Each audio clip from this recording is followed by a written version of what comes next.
Bem-vindos ao Pode Transferir, o podcast onde conversas sobre ciência encontram um espaço para trazer mais conhecimento ao seu dia a dia.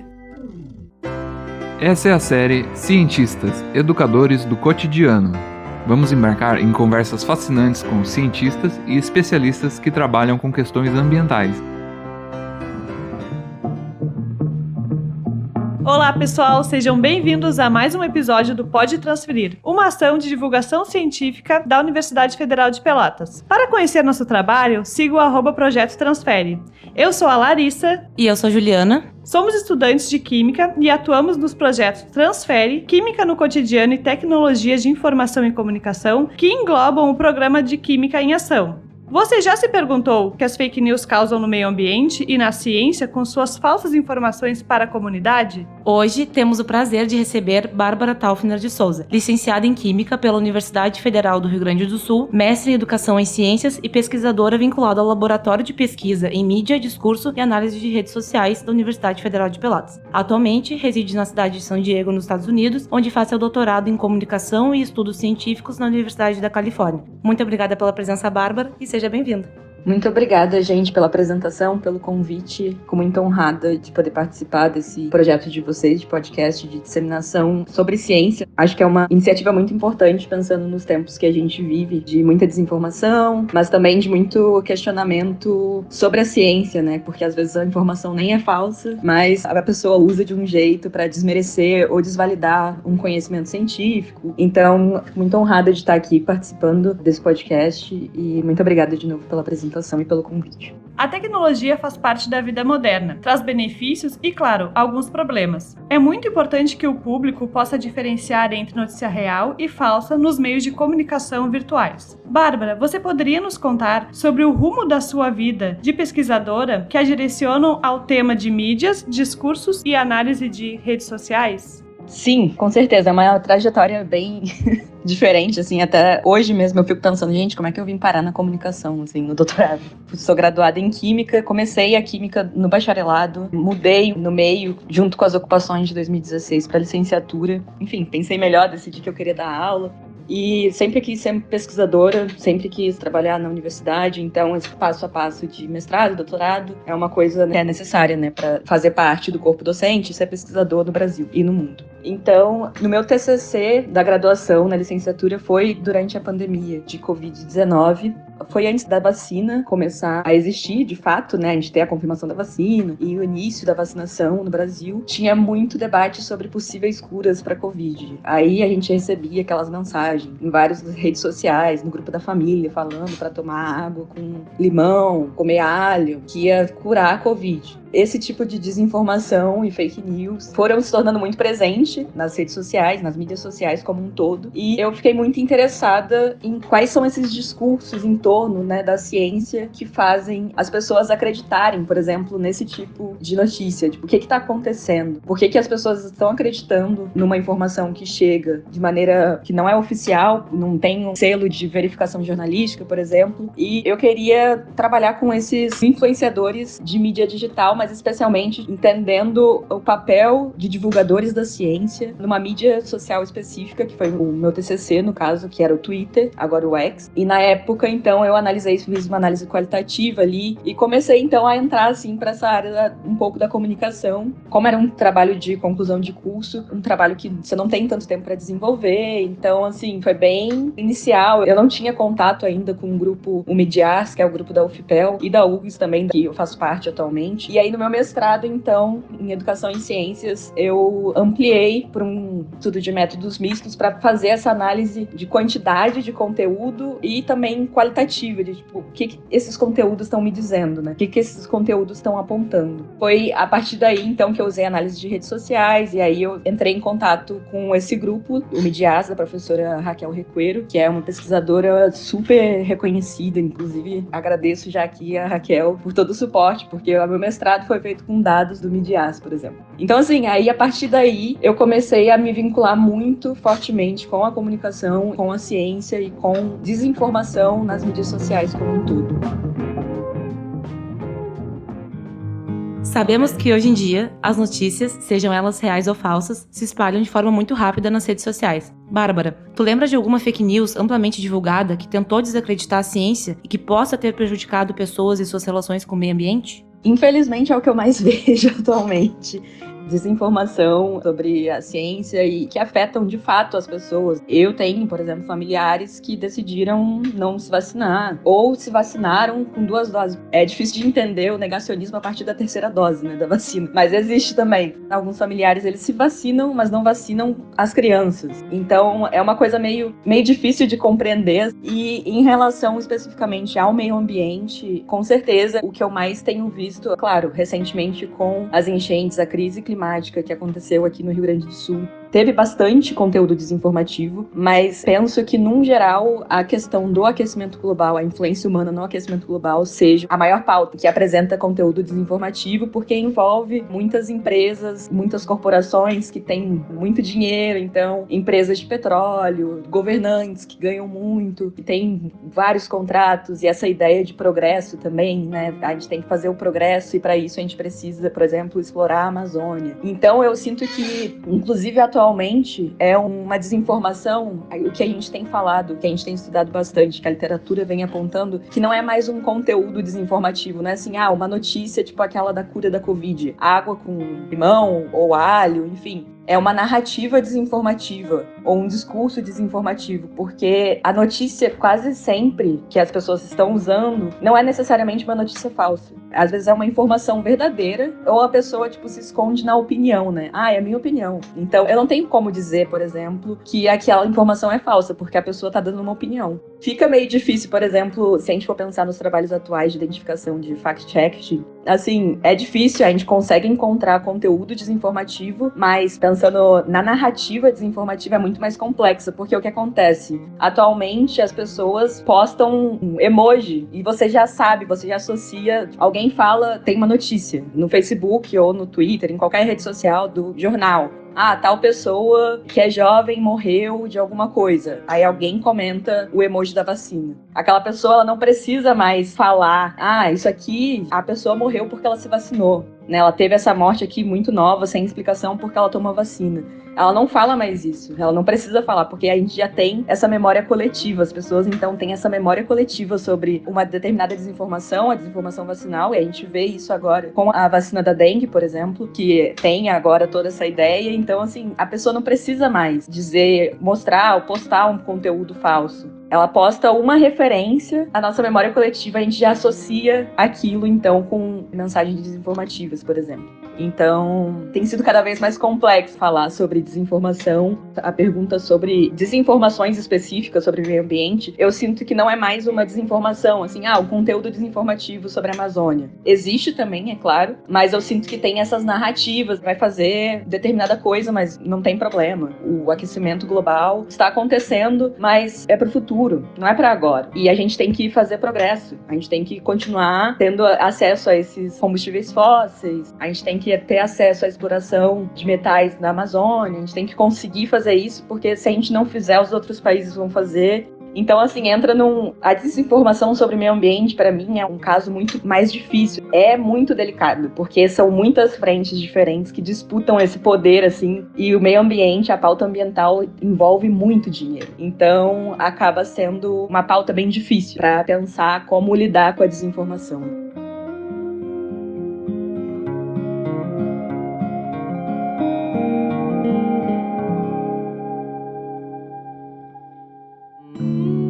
Quando compartilhamos informações nas redes sociais, é preciso ter certeza de que a informação é verídica. Caso contrário, essa notícia falsa pode gerar um prejuízo a alguém, algum local, alguma empresa ou ao meio ambiente, como foi citado. Esses prejuízos podem ser emocionais e ou financeiros. Professora, como as pessoas são influenciadas por fake news e quais ferramentas podem ser utilizadas para diferenciar uma notícia falsa de uma notícia real?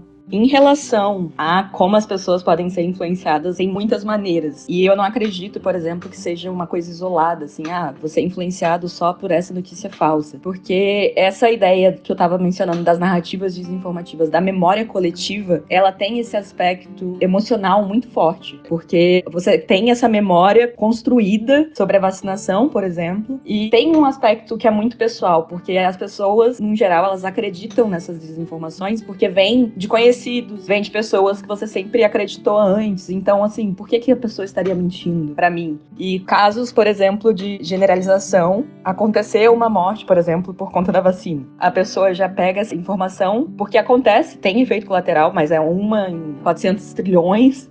Não, mas porque aconteceu com o meu sobrinho, ou aconteceu com não sei quem, porque a pessoa ficou mal. E assim, gente, por exemplo, a gente nunca questionou antes a marca de uma vacina, porque a gente tem essa construção já de muito tempo, desde os anos 70 e 80, com a construção do PNI, do Plano Nacional de Imunização. Então foi uma coisa que cresceu muito no Brasil. As desinformações, elas acabam auxiliando as pessoas a questionarem ainda mais as instituições. Enfim, como que essas desinformações, né, no caso, afetam as pessoas? Depende muito de quem e como essa desinformação chega. Se for uma desinformação sobre vacina, por exemplo, pode influenciar na decisão sobre o que fazer em relação à vacinação. Mas se for uma desinformação mais ampla, uma coisa acaba se conectando com a outra. Porque se você não acredita na vacina, por exemplo, você não acredita em quem está informando que a vacina é boa. E essa informação está vindo do governo, está vindo de instituições públicas. Se você não acredita nas instituições públicas sobre a vacinação, você não vai acreditar nas instituições públicas sobre outros assuntos. Então, uma das coisas que tem sido muito pesquisada e se falada é da crise epistêmica que a gente vive atualmente, que as instituições têm perdido muita credibilidade com o tempo, principalmente com as últimas eleições, e a gente tem tido muita polarização. Então, a gente vê que não existe um consenso sobre nada, basicamente. Tem dois grandes grupos, se um é contra, o outro é a favor, não tem debate. Se você é a favor de uma coisa, você necessariamente está em um desses grupos. E isso atrapalha muito, porque atrapalha o debate na esfera pública, porque a gente não consegue mais, por exemplo, debater um tema sem cair num espaço de julgamento. Se você fala sobre uma coisa, significa que você é contra a outra. Não é mais assim,